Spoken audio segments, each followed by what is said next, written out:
Olá a todos, espero que estejam bem. Esse é o nosso trabalho de biologia sobre fermentação e respiração celular. Nós escolhemos apresentar esses dois fenômenos através de experimentos. E os participantes envolvidos no desenvolvimento são a Ana Laura, Lavínia, Vitor Hugo Brito, Giovana, Cauê, o Nicolas e eu, Ana Caroline. Então é isso e eu desejo uma boa apresentação a todos.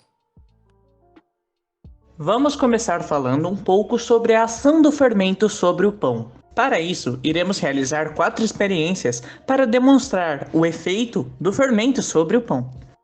Primeiramente, vamos começar com o pão sem fermento. Começamos colocando 8 colheres de sopa de farinha de trigo, 70 ml de água, 1 colher de chá de açúcar e misturamos para que a massa fique homogênea.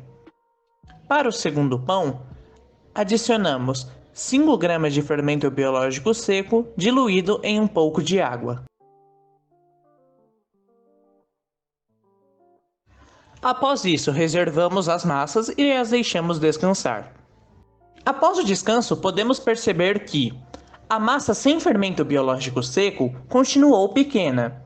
Porém, a massa que foi adicionado o fermento biológico seco cresceu.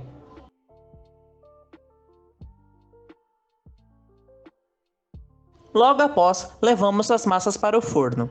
Logo após retirarmos do forno, podemos perceber que a massa sem fermento biológico seco ficou pequena e dura.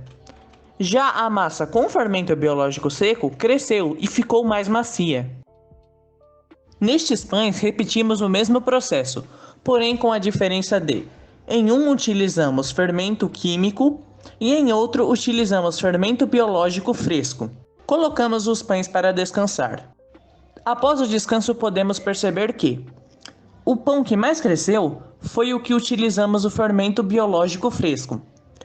Já o pão que utilizamos o fermento químico cresceu menos. Levamos para assar. Após assarmos, podemos perceber que o pão que utilizamos o fermento químico foi o que menos cresceu e ficou duro. Já o pão que utilizamos o fermento biológico fresco ficou mais fofinho e maior. Olá! Agora iniciaremos as experiências sobre a respiração celular.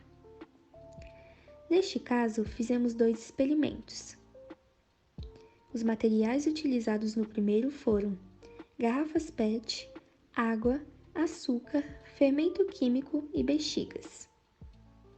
De início, fizemos o primeiro teste colocando uma certa quantidade de água na garrafa e depois, com a ajuda de um funil, foi adicionado o açúcar e a garrafa foi chacoalhada. Depois, iniciamos o primeiro teste utilizando uma bexiga, que foi colocada na boca da garrafa. Porém, a mistura da água e do açúcar não obteve nenhuma reação, e a bexiga permaneceu murcha. Logo após, fizemos o segundo teste utilizando uma nova garrafa, misturando com água o fermento químico, que rapidamente mostrou sua reação, enchendo a bexiga. Por último, resolvemos fazer o terceiro teste, com uma nova garrafa e uma mistura de água, fermento químico e açúcar, que resultou uma reação extremamente rápida, proporcionando o enchimento da bexiga. Nos 3 testes feitos com as garrafas, foi possível perceber que no primeiro a bexiga permaneceu murcha pela falta da liberação de gás carbônico. Já nos outros 2 testes feitos, ocorreu um resultado instantâneo, pelo fermento ser composto de fungos que se alimentam de açúcar e, ao digeri-los, geram etanol e gás carbônico, substâncias químicas que se espalham pelo ar. Bom, agora vamos ao segundo experimento, que foi feito praticamente igual ao primeiro, havendo a substituição de apenas um ingrediente. Para o segundo experimento, os materiais utilizados foram garrafas PET, água, açúcar, fermento biológico e bexigas. De início, fizemos o primeiro teste igual ao experimento anterior, utilizando somente a água e o açúcar, porém, não houve reação. No segundo teste, houve a mistura do fermento biológico com a água, e então ocorreu o enchimento da bexiga.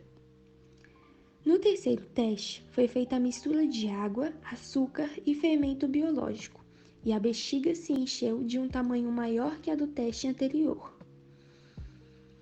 Os 3 testes produzidos obtiveram resultados semelhantes ao experimento em que foi utilizado o fermento químico, mas uma diferença notada por nós, integrantes do grupo, foi que o fermento biológico demorou um pouco mais de tempo para apresentar reações, ao contrário do fermento químico, que apresentou reações rapidamente.